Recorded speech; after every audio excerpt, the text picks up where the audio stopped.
It's got some gameplay pulled up for us here. We are starting out, James. There you are. You're wearing the House Fanatic robes from the account linking. Thank you. I do look good. And this is our first look at the Hufflepuff common room. I'm assuming. I mean, dorm room. The dorm room. Yeah. This is awesome. But Alan, what are we seeing right here with the UI? Because this is our first look. Yeah. So right now we know there's been a lot of questions about the HUD because this is the first time we're showing it. So kind of going over it from right to left, on the bottom right is what we call our spell diamond. Mm-hmm. So those are, everything that you see in it are slottable spells. So we have over 20 slottable spells that you can earn over the course of the game. Okay. And that's where the player can place them and use them and access them very quickly. To the top left of that is, you'll see the D-pad, and on the left is an eyeball, and on the right is a bit of a grid. So the eyeball is an example of one of, not a slottable spell, but what we call an essential spell. There are certain spells that are used in very specific contexts, or that we just want on the controller at all times. Mm-hmm. And Revelio is one of those. That's left on the D-pad. On the right on the D-pad is that grid represents where you might slot spells. And so right now, today, we're not going to be going into the spell slotting menu because we feel like there's a lot of spoilers there. You know, like what are all the spells and what can we do? I would like spoilers, but I understand. But we do want to make sure there's still some goodies left to share with everyone. And then on the left side, that thing that has the L1 button next to it, that's another thing where we don't want to spoil, but basically that's where you access your tool wheel. So there's a lot of magical tools that you're going to be kind of brewing and growing over the course of the game. And so that's where you would access them rapidly, is our tool wheel. Okay, cool. There are a few things that I left off the table on the right. The green bar is your health, and basically there's a potion next to it. That's how you might heal. The bar above it, we're keeping a secret for now. I apologize. And all the way on the left is our mini-map with a kind of overhead view of where you are currently in your common room that updates as you travel through Hogwarts and beyond out into the world. And for those fans out there that aren't a huge fan of mini-maps, because we know they exist, there's also options to remove the mini-map and turn on or off different elements of our HUD. Really immerse yourself. And we'll go more into the spells as we get into combat, but that's what you're seeing there. And this is our HUD. Also, Andrew's giving us a good look over here. I want to call out. I'm a big fan of the bedside tables in the dormitories. Very nice bedside tables. They are nice bedside tables. Yeah. The honey-colored wood was mentioned in the writing. It's part of lore. It's part of lore. There we go. All right. So now we're walking out into... We really tried making these low-ceilinged dorms to give you that Badger set sort of feel. And the first thing I know is the music. The score is amazing with this. Gorgeous. And I'm calling out here, this is unique music that you're hearing for the Hufflepuff Common Room. Go back to those Common Room videos we released, you'll notice the music's a little bit different, and that is entirely intentional. We just want to welcome you to your common room in every single house, just a little bit differently. Begin customizing that experience right away. Oh my gosh, that's so awesome. Look at that. So, I mean, beautiful design. We could spend like the entire rest of the stream just in the common room here and talking about it, and I'm sure Boston and James could be like just geeking out over it. All the details come from J.K. Rowling's writings for this common room. The round doors, the hanging vines, even the dancing badgers on the fireplace. It's got a real earthy vibe. Yeah. It's very, very earthy. Which is like elements for each of the houses, right? Hufflepuff is earth, Ravenclaw is air, Gryffindor is fire, and Slytherin is water. We really leaned into that for each common room. Wow. So if it feels earthy, we've got a little earthen passageway. That's what we were. Hopefully, it should feel very familiar. Yeah, it does. It does. But I know you don't want to leave, but we're going to be leaving. Thank you. I understand. Whoa, the sound effects though. Like, looking back at the past trailers, it was just music, but kind of hearing how Hogwarts is now, it's so cool. It's tactile. Yeah. Andrew's going to make use of one of our spells, Revelio. Use Revelio right here, because there's a little magic going on. You notice a little something there. Yeah. So these are something that we kind of interchangeably call Revelio pages or lore pages. And you'll notice a bunch of things pop up on the screen. Yeah. You see that we got XP. some XP for it. And you can also see that we've advanced something called like a field guide challenge up in the corner. So I want to talk about that a little bit. So we had to ask ourselves, what?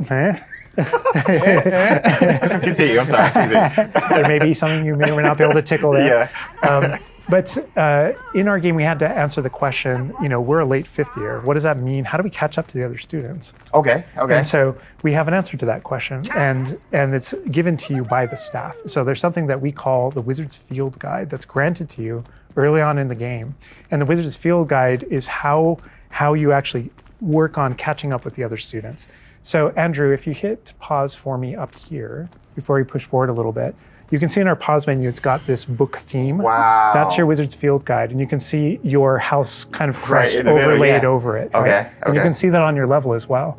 So that the field guide has this magical property of looking out into the world around you. And the reason why it's on loan from the Ministry of Magic and the professors have granted it to you as a late fifth year student is because they want it to help you catch up to the other kids. And its magical property is to discover different opportunities to learn and grow all around you.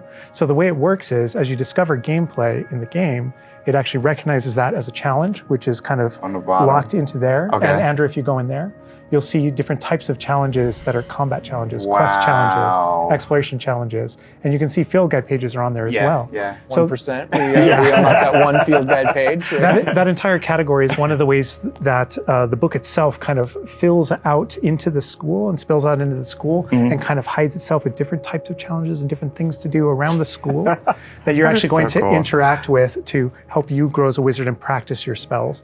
And so that thing that we just saw is not just a field guide challenge and a way to earn XP. It's also something that that players can use to learn about the school as they're traveling around. They spot these little secret facts and they can kind of play a little bit of a game discovering all of them. And there are over 100 field guide pages just in Hogwarts alone. So. Little glimpse of the grand staircase here. We're not gonna... Circular staircase. All the match the tower. portraits. Yeah. And I did notice the flue flame just ignite right there, which was so cool.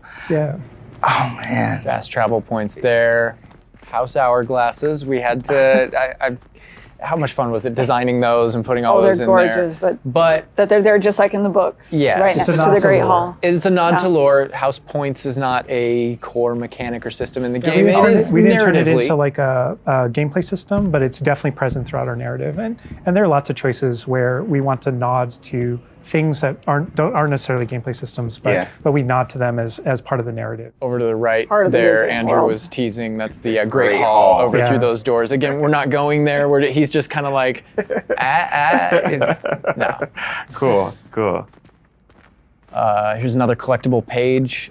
Just again showing you like just these things around Hogwarts that you can do and pick up and.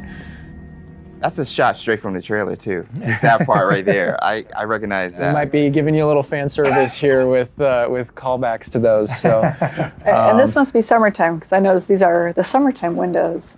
These windows will change with the seasons. Yeah, the detail I put into this is kind of it. I get surprised by it all the time. That's a didn't even know that was a sentient thing. magic castle. So. Oh, man. And we're going out. Look at that. This is where the students would normally kind of congregate just to kind of chill out, play, meet each other outside of the Great Hall before and after meals. and I love the way that when the castle interconnects to that it interconnects outside, inside. There are pathways on both sides of things, so you really get a sense of scope to how big this castle is. And when you see things like you'll notice a bridge over there, that's a place you can go to and cross. Like everything that you see is a place that you can visit. Wow. We put a lot of effort in making it feel really alive. Not just with student population, but even just the greenery and stuff. It's Scotland. Yeah. And this castle's been here for hundreds of years. So just kind of the moss and all the trees that have overgrown it and Oh my gosh. that landscape, that This Scottish. location might look a little familiar to you. I thought I recognized it. I believe this is from the Spring ASMR. And yes, so that puzzle right there, that view, Andrew is taking us right back to I that. am going to tell Andrew not to interact with that puzzle and to keep moving on. We can't spoil everything. We can't give you everything, right? Hogwarts contains a lot of secrets. Oh my God. But this is this grand entryway right here coming down into a really kind of central area. Yeah, we're coming upon the central hall, and we pointed out the greenhouse outside, and we'll notice when we get down there that it's on the right. This is a big hub of the school. Like it's a big castle, but it is designed so you shouldn't get very lost. This is kind of a grand central station. I love that. I love each that. direction, it's green over there, so the greenhouse is over there. Transfiguration courtyard, the library straight ahead. So it's kind of the hub Oh my of God. a lot of the castle. Even the color visually, you can just tell, okay, green, Oh, green, go that greenhouse. way. Oh my God. A lot of it'll be subconscious, but Yeah. it'll help you really learn the castle and Mhm. feel like you know your way around. That's not to say that it's easy to learn. All of us here still get pretty lost in it, It on a is a daily castle. basis. It's a is. castle.